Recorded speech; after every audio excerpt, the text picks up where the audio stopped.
Hi ಎಲ್ರಿಗೂ ನಮಸ್ಕಾರ. Share marketing Kannada ಚಾನೆಲ್ಗೆ ನಿಮಗೆ ಸ್ವಾಗತ. ಏಪ್ರಿಲ್ 11ರ ಮಾರ್ಕೆಟ್ ಅಪ್ಡೇಟ್ನ ಅಬ್ಸರ್ವ್ ಮಾಡೋದಾದ್ರೆ ಮಾರ್ಕೆಟ್ನಲ್ಲಿ ಒಂದು ಸ್ಟ್ರಾಂಗ್ ಪಾಸಿಟಿವ್ ರ್ಯಾಲಿ ಇವತ್ತು ನೋಡೋದಕ್ಕೆ ಸಿಕ್ಕಿದೆ.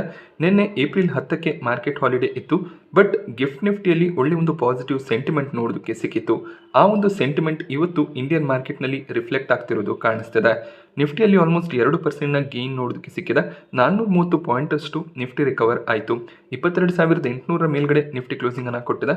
ಸೆನ್ಸೆಕ್ಸ್ನಲ್ಲಿ ಕೂಡ 1,300 ಪಾಯಿಂಟ್ಗಳ ಗೇನ್ ನೋಡೋದಕ್ಕೆ ಸಿಕ್ಕಿದೆ. 1.8% ಸೆನ್ಸೆಕ್ಸ್ ಕೂಡ ಗೇನ್ ಆಯಿತು. ಬ್ಯಾಂಕ್ ನಿಫ್ಟಿಯಲ್ಲಿ ಕೂಡ ಪಾಸಿಟಿವ್ ಸೆಂಟಿಮೆಂಟ್ ನೋಡೋದಕ್ಕೆ ಸಿಕ್ಕಿದ್ದು 1.5% ಬ್ಯಾಂಕ್ ನಿಫ್ಟಿ ಕೂಡ ಗೇನ್ ಆಗಿದೆ. ಇವತ್ತು ಹೆಚ್ಚಿನ ಒಂದು ವೊಲಟಾಲಿಟಿ ಮಾರ್ಕೆಟ್ನಲ್ಲಿ ನೋಡೋದಕ್ಕೆ ಸಿಗಲಿಲ್ಲ. 22,750ರಿಂದ 22,900 ಅರೌಂಡಲ್ಲಿ ನಿಫ್ಟಿ ಟ್ರೇಡ್ ಆಗಿದೆ.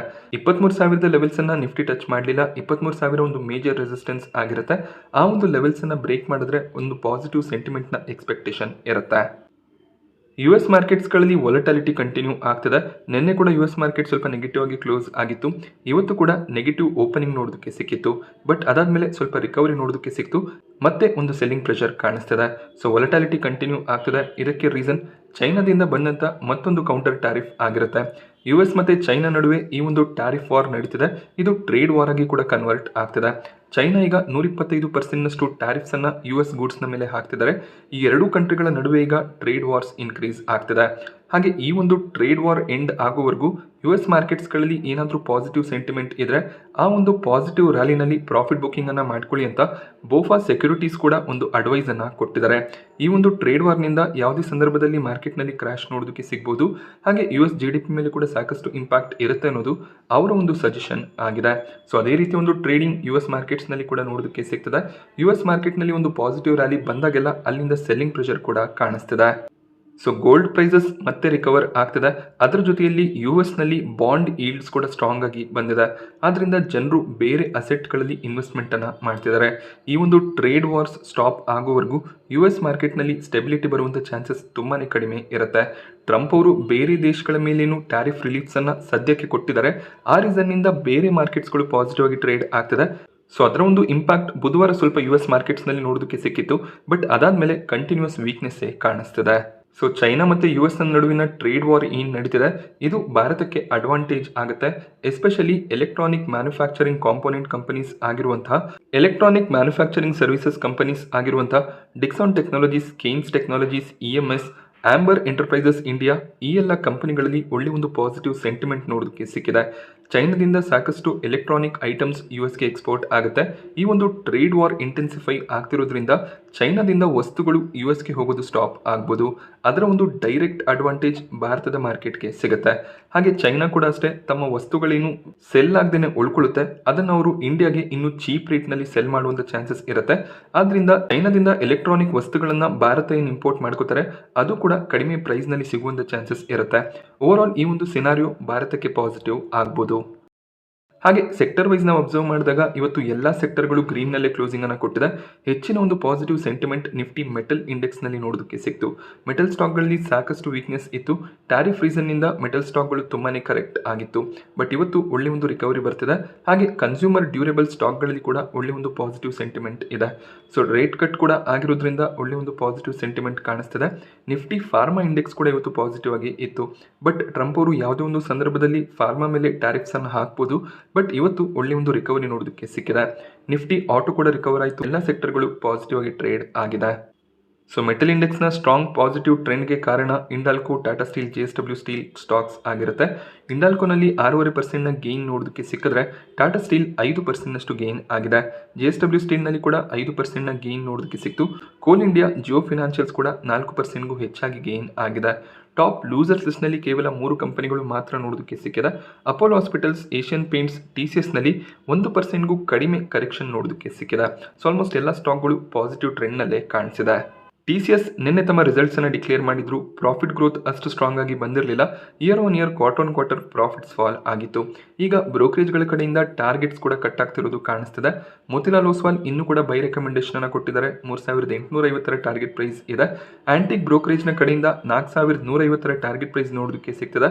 ಇವರು ಟಾರ್ಗೆಟ್ ಅನ್ನು ಅಪ್ಗ್ರೇಡ್ ಮಾಡಿದ್ದಾರೆ. HDFC ಸೆಕ್ಯೂರಿಟೀಸ್ ಬೈ ರೆಕಮೆಂಡೇಶನ್ ಕೊಟ್ಟಿದ್ದು 4000 ಟಾರ್ಗೆಟ್ ಪ್ರೈಸ್ ಅನ್ನು ಕೊಟ್ಟಿದ್ದಾರೆ. ಪ್ರಭುದಾಸ್ ಲಿಲ್ಲಾದರ್ ಈಗಲೂ ಕೂಡ ಬೈ ರೆಕಮೆಂಡೇಶನ್ ಅನ್ನು ಕೊಡ್ತಿದ್ದಾರೆ. 4800 ಟಾರ್ಗೆಟ್ ಇದೆ. ಸೆಂಟ್ರಮ್ ಬ್ರೋಕರೇಜ್ 4200 ಟಾರ್ಗೆಟ್ ಪ್ರೈಸ್ ಅನ್ನು ಕೊಡ್ತಾ ಇದ್ದಾರೆ. ಸೊ ಡೊಮೆಸ್ಟಿಕ್ ಬ್ರೋಕರೇಜ್ಗಳು ಒಳ್ಳೆ ಒಂದು ಟಾರ್ಗೆಟ್ಸ್ಗಳನ್ನು ಕೊಡ್ತಾ ಇದ್ದಾರೆ. TCS ಈಗ 3200 ಲೆವೆಲಲ್ಲಿ ಟ್ರೇಡ್ ಆಗ್ತದೆ. ಸೊ ಇವರು ಕೊಟ್ಟಿರುವಂಥ ಟಾರ್ಗೆಟ್ಸನ್ನು ಅಬ್ಸರ್ವ್ ಮಾಡಿದಾಗ ಈ ಪ್ರೈಸ್ನಿಂದ 25-30% ಜಂಪ್ನ ಪಾಸಿಬಿಲಿಟೀಸ್ ಕಾಣಿಸ್ತಿದೆ. ಗ್ಲೋಬಲ್ ಬ್ರೋಕರೇಜ್ಗಳು ಸ್ವಲ್ಪ ಟಾರ್ಗೆಟ್ಸ್ ಅನ್ನು ಕಟ್ ಮಾಡಿದ್ದಾರೆ. ನೋಮುರಾ ನ್ಯೂಟ್ರಲ್ ರೇಟಿಂಗ್ ಕೊಟ್ಟಿದ್ದು 3500 ಟಾರ್ಗೆಟ್ ಪ್ರೈಸ್ ಅನ್ನು ಕೊಡ್ತಾ ಇದ್ದಾರೆ. ಗೋಲ್ಡ್ಮನ್ ಸ್ಯಾಕ್ಸ್ನ ಕಡೆಯಿಂದ ಬೈ ರೆಕಮೆಂಡೇಶನ್ ಇದೆ. 3960 ಟಾರ್ಗೆಟ್ ಪ್ರೈಸ್ ನೋಡೋದಕ್ಕೆ ಸಿಗುತ್ತೆ. ಜೆಫ್ರೀಸ್ ಡೌನ್ಗ್ರೇಡ್ ಮಾಡಿದ್ದಾರೆ. ಹೋಲ್ಡ್ ರೆಕಮೆಂಡೇಶನ್ ಕೊಟ್ಟಿದ್ದು 3300 ಟಾರ್ಗೆಟ್ ಪ್ರೈಸ್ ನೋಡೋದಕ್ಕೆ ಸಿಗ್ತದೆ. UBS ಬೈ ರೆಕಮೆಂಡೇಶನ್ ಕೊಟ್ಟಿದ್ದು 4250 ಟಾರ್ಗೆಟ್ ಪ್ರೈಸ್ ಅನ್ನು ಕೊಟ್ಟಿದ್ದಾರೆ.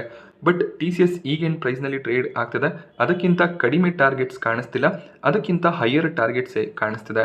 ಸೊ TCS ಒಳ್ಳೆ ಒಂದು ಲೆವೆಲ್ಸಲ್ಲಿ ಅವೈಲೇಬಲ್ ಇದೆ. ಲಾಂಗ್ ಟರ್ಮ್ನ ಪರ್ಸ್ಪೆಕ್ಟಿವ್ ಇದ್ರೆ ಖಂಡಿತವಾಗ್ಲೂ ಒಳ್ಳೆ ಒಂದು ಆಪರ್ಚುನಿಟಿ ಕೂಡ ಆಗುತ್ತೆ. 30 ರೂಪಾಯಿಯ ಡಿವಿಡೆಂಡ್ ಅನ್ನು ಕೂಡ ಅನೌನ್ಸ್ ಮಾಡಿದರೆ ಮೇ ಬಿ ಜೂನ್ ಜುಲೈನಲ್ಲಿ ಈ ಒಂದು ಡಿವಿಡೆಂಡ್ ಕೂಡ ಕ್ರೆಡಿಟ್ ಆಗ್ಬೋದು. ಸೊ ಟೋಟಲ್ ಆಗಿ 48 ಅನಲಿಸ್ಟ್ಗಳು ಅಂದರೆ 48 ಬ್ರೋಕರೇಜ್ಗಳು TCS ಸ್ಟಾಕನ್ನು Q4 ನಂತರ ಕವರ್ ಮಾಡಿ 35 ಬ್ರೋಕರೇಜ್ಗಳು ಬೈ ರೆಕಮೆಂಡೇಶನ್ ಅನ್ನು ಕೊಟ್ಟಿದ್ದಾರೆ. 10 ಬ್ರೋಕರೇಜ್ಗಳ ಕಡೆಯಿಂದ ಹೋಲ್ಡ್ ರೆಕಮೆಂಡೇಶನ್ ಇದೆ.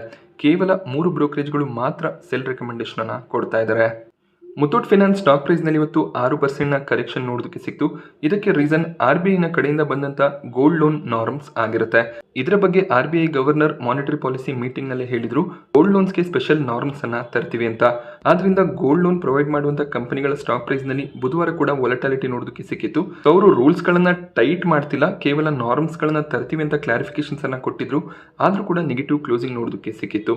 ಇವತ್ತು ಆ ಒಂದು ನಾರ್ಮ್ ಬಂದಿದೆ.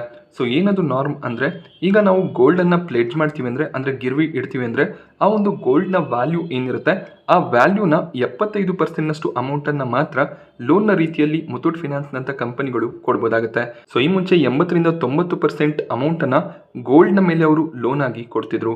ಬಟ್ ಈಗ ಅದಕ್ಕೆ 75%ನ ಕ್ಯಾಪ್ ಬಿದ್ದಿದೆ.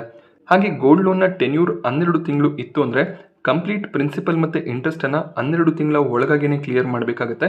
ಇಲ್ಲ ಅಂದರೆ ಅದು ಡಿಫಾಲ್ಟ್ ಆಗಿ ಕನ್ಸಿಡರ್ ಆಗುತ್ತೆ. ಈ ರೀತಿಯ ಕೆಲವೊಂದಿಷ್ಟು ನಾರ್ಮ್ಗಳನ್ನು RBI ತಂದಿದ್ದಾರೆ. ಇದರಿಂದ ಗೋಲ್ಡ್ ಫೈನಾನ್ಸ್ ಸ್ಟಾಕ್ಗಳಲ್ಲಿ ಸ್ವಲ್ಪ ವೀಕ್ನೆಸ್ ನೋಡೋದಕ್ಕೆ ಸಿಕ್ಕಿದೆ. ಕೋಟಕ್ ಇನ್ಸ್ಟಿಟ್ಯೂಷನಲ್ ಈಕ್ವಿಟೀಸ್ ಮುತ್ತೂಟ್ ಫೈನಾನ್ಸ್ನಲ್ಲಿ ಆ್ಯಡ್ ರೆಕಮೆಂಡೇಶನ್ನ ಕೊಡ್ತಿದ್ದಾರೆ. ಈ ಮುಂಚೆ ಬೈ ರೆಕಮೆಂಡೇಶನ್ ಇತ್ತು. 2400 ಇದ್ದಂಥ ಟಾರ್ಗೆಟ್ ಪ್ರೈಸ್ 2250ಕ್ಕೆ ಇಳಿದಿದೆ. ಸೊ ಸ್ವಲ್ಪ ವೀಕ್ನೆಸ್ ಗೋಲ್ಡ್ ಲೋನ್ ಸ್ಟಾಕ್ಗಳಲ್ಲಿ ನೋಡೋದಕ್ಕೆ ಸಿಗ್ಬೋದು. ಬಟ್ ಮನಪ್ಪುರಂ ಫಿನಾನ್ಸ್ ಅಷ್ಟಾಗಿ ಕರೆಕ್ಟ್ ಆಗಿಲ್ಲ, ಫ್ಲಾಟ್ ಆಗಿ ಕ್ಲೋಸಿಂಗ್ ಅನ್ನು ಕೊಟ್ಟಿದೆ. ಬಯೋಕಾನ್ ಸ್ಟಾಕ್ ಪ್ರೈಸ್ನಲ್ಲಿ 4% ಜಂಪ್ ನೋಡೋದಕ್ಕೆ ಸಿಕ್ತು. US FDA ಕಡೆಯಿಂದ ಇವರ ಕ್ಯಾನ್ಸರ್ ಡ್ರಗ್ಗೆ ಅಪ್ರೂವಲ್ ಸಿಕ್ಕಂಥ ನ್ಯೂಸ್ ನಿನ್ನೆನೆ ಬಂದಿತ್ತು. ಆದ್ದರಿಂದ ಇವತ್ತು ಸ್ಟಾಕ್ ಪಾಸಿಟಿವ್ ಆಗಿ ಟ್ರೇಡ್ ಆಗಿದೆ. ಮಾರ್ಚ್ ತಿಂಗಳಲ್ಲಿ ಈಕ್ವಿಟಿ ಮ್ಯೂಚುವಲ್ ಫಂಡ್ಗಳಲ್ಲಿ ಬಂದಂಥ ಇನ್ಫ್ಲೋ 11 ತಿಂಗಳ ಲೋನಲ್ಲಿ ನಮಗೆ ನೋಡೋದಕ್ಕೆ ಸಿಗ್ತದೆ. ಸೊ ಮಾರ್ಕೆಟ್ನಲ್ಲಿ ಸಾಕಷ್ಟು ವೀಕ್ನೆಸ್ ಇದ್ದಿದ್ದರಿಂದ ಸಾಕಷ್ಟು ಜನ ಈಕ್ವಿಟಿ ಮ್ಯೂಚುವಲ್ ಫಂಡ್ಗಳಲ್ಲಿ ಇನ್ವೆಸ್ಟ್ಮೆಂಟನ್ನು ಸ್ಟಾಪ್ ಮಾಡ್ತಿದ್ದಾರೆ. SIPsಗಳು ಕೂಡ ಪಾಸ್ ಆಗ್ತಿರೋದು ಕಾಣಿಸ್ತಿದೆ. ಫೆಬ್ರವರಿ ತಿಂಗಳಿಗೆ ಕಂಪೇರ್ ಮಾಡಿದಾಗ 14% ಈಕ್ವಿಟಿ ಮ್ಯೂಚುವಲ್ ಫಂಡ್ ಇನ್ಫ್ಲೋ ಕಡಿಮೆ ಆಗಿದೆ. 25,082 ಕೋಟಿ ಇನ್ಫ್ಲೋ ಈ ಒಂದು ತಿಂಗಳಲ್ಲಿ ಬರ್ತಿದೆ. ಫೆಬ್ರವರಿ ತಿಂಗಳಲ್ಲಿ 29,303 ಕೋಟಿಯ ಇನ್ಫ್ಲೋ ಬಂದಿತ್ತು. ಬಟ್ SIPsನಲ್ಲಿ ಒಳ್ಳೆ ಒಂದು ಫಂಡ್ ಫ್ಲೋ ಕಂಟಿನ್ಯೂ ಆಗ್ತದೆ. ಫೆಬ್ರವರಿಗೆ ಕಂಪೇರ್ ಮಾಡಿದಾಗ ಇನ್ಫ್ಲೋ 4% ಫಾಲ್ ಆಗಿದೆ. ಓವರ್ ಆಲ್ SIPs ಅಂದರೆ ಇದು ಡೆಟ್ಟಲ್ಲಿ ಕೂಡ ಆಗಿರುತ್ತೆ, ಈಕ್ವಿಟಿಯಲ್ಲಿ ಆಗಿರುತ್ತೆ, ಗೋಲ್ಡ್, ಬಾಂಡ್ ಎಲ್ಲ ಮ್ಯೂಚುವಲ್ ಫಂಡ್ಗಳಲ್ಲಿ ಓವರ್ ಆಲ್ 25,926 ಕೋಟಿಯ ಇನ್ಫ್ಲೋ ಮಾರ್ಚ್ ತಿಂಗಳಲ್ಲಿ ಬಂದಿದೆ. ಕಳೆದ ತಿಂಗಳಿಗೆ ಕಂಪೇರ್ ಮಾಡಿದಾಗ 4% ಇನ್ಫ್ಲೋ ಕಡಿಮೆ ಆಗಿದೆ. ಸೊ ಸಾಕಷ್ಟು ಜನ SIPಯನ್ನು ಕೂಡ ಸ್ಟಾಪ್ ಮಾಡ್ತಿದ್ದಾರೆ. ಹೊಸ SIPs ಏನು ರಿಜಿಸ್ಟರ್ ಆಗ್ತಿದೆ ಅದರ ನಂಬರ್ ಕೂಡ ಕಡಿಮೆ ಆಗ್ತಿರೋದು ಕಾಣಿಸ್ತಿದೆ. So large cap, mid cap, small ಕ್ಯಾಪ್ನಲ್ಲಿ ಒಳ್ಳೆ ಒಂದು ರಿಕವರಿ ನೋಡೋದಕ್ಕೆ ಸಿಗ್ತದೆ. ಬಟ್ ಈ ಸೆಕ್ಟೋರಿಯಲ್ ಥಿಮ್ಯಾಟಿಕ್ ಫಂಡ್ಸ್ ಏನಿದೆ ಡಿಸೆಂಬರ್ ತಿಂಗಳಲ್ಲಿ ಅಬ್ಸರ್ವ್ ಮಾಡಿ 15,332 ಕೋಟಿಯ ಇನ್ಫ್ಲೋ ಸೆಕ್ಟೋರಿಯಲ್ ಥಿಮ್ಯಾಟಿಕ್ ಫಂಡ್ಗಳಲ್ಲಿ ಬಂದಿತ್ತು. ಏನಿದು ಸೆಕ್ಟೋರಿಯಲ್ ಥಿಮ್ಯಾಟಿಕ್ ಫಂಡ್ಸ್ ಅಂದರೆ ಡಿಫೆನ್ಸ್ ಆಗಿರ್ಬೋದು, ಆಟೋ ಆಗಿರ್ಬೋದು, ಈ ರೀತಿಯ ಸೆಕ್ಟರ್ಗಳಲ್ಲಿ ಸ್ಪೆಸಿಫಿಕ್ ಆಗಿ ಫಂಡ್ಗಳನ್ನು ಲಾಂಚ್ ಮಾಡಿದರೆ ಅದರಲ್ಲಿ ಇನ್ವೆಸ್ಟ್ಮೆಂಟ್ ಹೆಚ್ಚಾಗಿ ಬರ್ತಿತ್ತು. ಬಟ್ ಜನವರಿಯಲ್ಲಿ, ಫೆಬ್ರವರಿಯಲ್ಲಿ ಇನ್ಫ್ಲೋ ಸಾಕಷ್ಟು ಕಡಿಮೆ ಆಯಿತು. ಮಾರ್ಚ್ ತಿಂಗಳಲ್ಲಿ ಈ ರೀತಿಯ ಫಂಡ್ಗಳಲ್ಲಿ ಕೇವಲ 170 ಕೋಟಿಯ ಇನ್ಫ್ಲೋ ಮಾತ್ರ ಬರ್ತಿದೆ. ಯಾಕೆಂದರೆ ಎಲ್ಲ ಸೆಕ್ಟರ್ಗಳು ಓವರ್ ವ್ಯಾಲ್ಯೂಡ್ ಆಗಿದೆ ಅನ್ನುವಂಥ ನ್ಯೂಸ್ ಬರ್ತಿರೋದ್ರಿಂದ ಥಿಮ್ಯಾಟಿಕ್ ಮತ್ತು ಸೆಕ್ಟೋರಿಯಲ್ ಫಂಡ್ಗಳಲ್ಲಿ ಇನ್ವೆಸ್ಟ್ಮೆಂಟ್ ಕಡಿಮೆ ಆಗ್ತಿದೆ. ಮಾರ್ಚ್ ತಿಂಗಳಲ್ಲಿ small cap, mid cap, large ಕ್ಯಾಪ್ನಲ್ಲಿ ಒಳ್ಳೆ ಒಂದು ಇನ್ವೆಸ್ಟ್ಮೆಂಟ್ ಬಂದಿದೆ. ಹಾಗೆ ಹೆಚ್ಚಾಗಿ ಜನರು ಫ್ಲೆಕ್ಸಿ ಕ್ಯಾಪಲ್ಲಿ ಕೂಡ ಇನ್ವೆಸ್ಟ್ಮೆಂಟನ್ನು ಮಾಡಿದ್ದಾರೆ. ಡೆಟ್ ಫಂಡ್ಗಳಲ್ಲಿ ಸಾಕಷ್ಟು ಔಟ್‌ಫ್ಲೋ ಆಗ್ತದೆ. ಒಂದು ರೀಸನ್ ಡೆಟ್ ಫ್ಲೋನಲ್ಲಿ ಯಾವುದೇ ರೀತಿಯ ಟ್ಯಾಕ್ಸ್ ಎಕ್ಸೆಂಪ್ಷನ್ಸ್‌ಗಳು ಸಿಗ್ತಿಲ್ಲ. ಆದ್ರಿಂದ ಈ ಮುಂಚೆ ಯಾರೆಲ್ಲ ಡೆಟ್ ಫಂಡ್‌ಗಳಲ್ಲಿ ಇನ್ವೆಸ್ಟ್‌ಮೆಂಟನ್ನು ಮಾಡಿದ್ರು, ಆ ದುಡ್ಡನ್ನು ಆಚೆ ತೆಗಿತಿದ್ದಾರೆ. ಸೊ ಡೆಟ್ ಫಂಡ್‌ಗಳಲ್ಲಿ ವರ್ಷಕ್ಕೆ 6-7% ನಷ್ಟು ರಿಟರ್ನ್ಸ್ ಮಾತ್ರ ಬರ್ತಿದೆ. ಸೊ ಅದರ ಮೇಲೆ ಯಾವುದೇ ರೀತಿಯ ಟ್ಯಾಕ್ಸ್ ಬೆನಿಫಿಟ್ಸ್‌ಗಳು ಕೂಡ ಸಿಗ್ತಿಲ್ಲ. ಆದ್ರಿಂದ ಇದ್ರ ಬದಲು ಎಫ್.ಡಿನೇ ಬೆಟರ್ ಅಂತ ಜನರು ಆ ದುಡ್ಡನ್ನು ಎಫ್.ಡಿಯಲ್ಲಿ ಅಥವಾ ಈಕ್ವಿಟಿಯಲ್ಲಿ ಇನ್ವೆಸ್ಟ್ ಮಾಡ್ತಿದ್ದಾರೆ. ಗೋಲ್ಡ್‌ನ ಕಡೆ ಕೂಡ ಕೆಲವೊಂದಿಷ್ಟು ಫಂಡ್ ಫ್ಲೋ ಆಗ್ತಿದೆ. ವಿ.ಐ.ಪಿ ಕ್ಲೋತಿಂಗ್ ಸ್ಟಾಕ್ ಪ್ರೈಸ್ನಲ್ಲಿ 10% ಜಂಪ್ ನೋಡೋದಕ್ಕೆ ಸಿಕ್ತು. ಇವರು ಜೆಪ್ಟೋ ಜೊತೆಯಲ್ಲಿ ಪಾರ್ಟ್ನರ್ಶಿಪ್ ಅನ್ನು ಮಾಡ್ಕೊಂಡಿದ್ದಾರೆ. ಜೆಪ್ಟೋ ಒಂದು ಆನ್ಲೈನ್ ಡೆಲಿವರಿ ಪ್ಲಾಟ್ಫಾರ್ಮ್ ಆಗಿರುತ್ತೆ. ಇವರ ಮೂಲಕ ತಮ್ಮ ಕ್ಲೋತ್ಸ್ಗಳನ್ನು ಸೆಲ್ ಮಾಡೋದಕ್ಕೆ ವಿ.ಐ.ಪಿ ಕ್ಲೋತಿಂಗ್ ಈ ಒಂದು ಪಾರ್ಟ್ನರ್ಶಿಪ್ ಅನ್ನು ಮಾಡ್ಕೊಂಡಿದ್ದಾರೆ. ಇದು ಸ್ಟಾಕ್ಗೆ ಪಾಸಿಟಿವ್ ಆಗುತ್ತೆ ಅಂತ ಸ್ಟಾಕ್ ಪ್ರೈಸ್ನಲ್ಲಿ ಜಂಪ್ ನೋಡೋದಕ್ಕೆ ಸಿಕ್ಕಿದೆ. ಎನ್.ಬಿ.ಸಿ.ಸಿ ಸ್ಟಾಕ್ ಪ್ರೈಸ್ನಲ್ಲಿ ಕೂಡ 2% ಜಂಪ್ ನೋಡೋದಕ್ಕೆ ಸಿಕ್ತು. ಇವರು ಡೆಲ್ಲಿ ಮತ್ತು ನೋಯ್ಡಾನಲ್ಲಿ 2650 ಕೋಟಿಯ ರೆಸಿಡೆನ್ಷಿಯಲ್ ಪ್ರಾಜೆಕ್ಟ್ಸ್ಗಳನ್ನು ಸೆಲ್ ಮಾಡಿದ್ದಾರೆ. ಈ ಒಂದು ನ್ಯೂಸ್ನಿಂದ ಸ್ಟಾಕ್ ಇವತ್ತು 2% ನಷ್ಟು ಗೇನ್ ಆಗಿದೆ. HALನಲ್ಲಿ ಕೂಡ ಒಳ್ಳೆ ಒಂದು ಜಂಪ್ ನೋಡೋದಕ್ಕೆ ಸಿಕ್ತು. 2% ನಷ್ಟು ಸ್ಟಾಕ್ ಗೇನ್ ಆಗಿದೆ. ಈ ಒಂದು ಸ್ಟಾಕ್ ಅನ್ನ ಮೋತಿಲಾಲ್ ಓಸ್ವಾಲ್ ಕವರ್ ಮಾಡಿ 5100 ಟಾರ್ಗೆಟ್ ಪ್ರೈಸ್ ಅನ್ನ ಕೊಟ್ಟಿದ್ದಾರೆ. ಈಗ HALನ ಆರ್ಡರ್ ಬುಕ್ 1.8 ಲಕ್ಷ ಕೋಟಿ ನೋಡೋದಕ್ಕೆ ಸಿಗುತ್ತೆ. ಇದು ಮುಂದಿನ ವರ್ಷಗಳಲ್ಲಿ 6 ಲಕ್ಷ ಕೋಟಿಗೆ ಜಂಪ್ ಆಗ್ಬೋದು ಅನ್ನೋದು ಮೋತಿಲಾಲ್ ಓಸ್ವಾಲ್ನ ವ್ಯೂ ಆಗಿರುತ್ತೆ. ಆದ್ರಿಂದ ಅವರು ಟಾರ್ಗೆಟ್ ಅನ್ನ ಇನ್ಕ್ರೀಸ್ ಮಾಡಿದ್ದಾರೆ. ಹಾಗೆ HALನ ಅರ್ನಿಂಗ್ ಕೂಡ ಇಂಪ್ರೂವ್ ಆಗ್ಬೋದು ಅಂತ ಹೇಳಿದ್ದಾರೆ. ಈ ಒಂದು ಕವರೇಜ್ ನಂತರ ಸ್ಟಾಕ್ ಗೇನ್ ಆಗಿದೆ. ಹಾಗೆ ಇವತ್ತಿನ FII DII ಆಕ್ಟಿವಿಟಿಯನ್ನು ಅಬ್ಸರ್ವ್ ಮಾಡಿದಾಗ FIIs ಕಡೆಯಿಂದ ನೆಟ್ ಸೆಲ್ಲಿಂಗ್ ಕಂಟಿನ್ಯೂ ಆಗ್ತದೆ. 2519 ಕೋಟಿ ಅಮೌಂಟ್ನ ನೆಟ್ ಸೆಲ್ಲಿಂಗ್ FIIs ಕಡೆಯಿಂದ ನೋಡೋದಕ್ಕೆ ಸಿಕ್ತು. DIIs 3759 ಕೋಟಿ ಅಮೌಂಟ್ನ ನೆಟ್ ಬೈಯಿಂಗ್ ಅನ್ನು ಮಾಡ್ಕೊಂಡಿದ್ದಾರೆ. So trade war related situations cool down ಆಗುವವರೆಗೂ FIIs ನೆಟ್ ಸೆಲ್ಲಿಂಗ್ ಮಾಡುವಂಥ ಚಾನ್ಸಸ್ ಇರುತ್ತೆ. ನಾನಿವತ್ತು ನಿಮಗೆ ಮಾರ್ಕೆಟ್ನ ಬಗ್ಗೆ ಕೊಟ್ಟಂಥ ಇನ್ಫಾರ್ಮೇಷನ್ ಇಷ್ಟ ಆದರೆ ವಿಡಿಯೋನ ಲೈಕ್ ಮಾಡಿ. ಹಾಗೆ ಇದೇ ರೀತಿಯ ಮಾರ್ಕೆಟ್ ಅಪ್ಡೇಟ್ಸ್ಗಳಿಗೋಸ್ಕರ ಚಾನಲ್ನ ಸಬ್ಸ್ಕ್ರೈಬ್ ಮಾಡ್ಕೊಳ್ಳಿ. Thank you friends.